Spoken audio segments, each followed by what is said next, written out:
Hi everyone, in this presentation I am going to explain about the infrastructural development of our country and the effects of infrastructural development.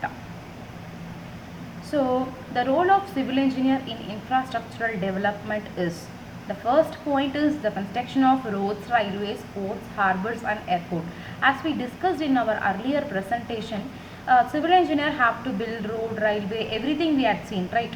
So, it all depends like how effectively that particular structures have been built, right? That says about the infrastructure of our city. And it also deals with the construction of dams and utilization of water resource effectively, because that water resource should be sent to the agricultural fields for the irrigation purpose. And the construction of housing, commercial and industrial complexes. See, residential and commercial and industrial building shouldn't like, for example, one should not affect the other one, and the maintenance of everything comes under this infrastructural development. And finally, whatever the available building, if it becomes old, also the rebuilding, rehabilitation, retrofitting, repair have to be done effectively. So this everything comes under the infrastructural development. You can see a very good example for the infrastructural development. So it includes the transport facilities, drinking water, sanitation, power generation, transmission, like road transmission, irrigation, education facility, healthcare facility, housing facility, recreation facilities, etc. Right? Everything is said as infrastructural development. See, when there is no good infrastructure in our country, what will happen means, our basic necessity, like for example, our basic what and all, like very much required for the human being or the residential area, means a nearby hospital, a nearby school, nearby industries, right? If it is not there, what will happen? It will affect our infrastructure, our development will be affected.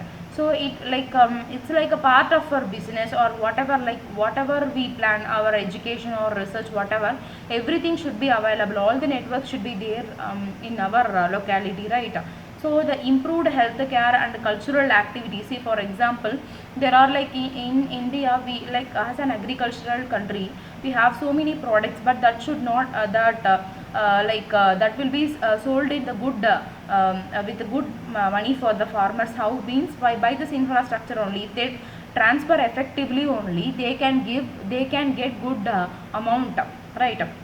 And even our people will, all our skilled people or semi skilled or unskilled laborers, how they will get employment means through this infrastructure only. And communication, like housing, communication should be like effectively built, right? And also this deals with the effective growth of associated industries. For example, if one particular product it have means, not only the cement, steel, glass, timber, plastic, but also even other non civil products also, if it wants to get developed means, it should be transported well. If it transported well and it should be sold well means, they should have proper transportation facilities, right? And proper selling facilities, that should be given only by this infrastructural development, but that is by proper town planning.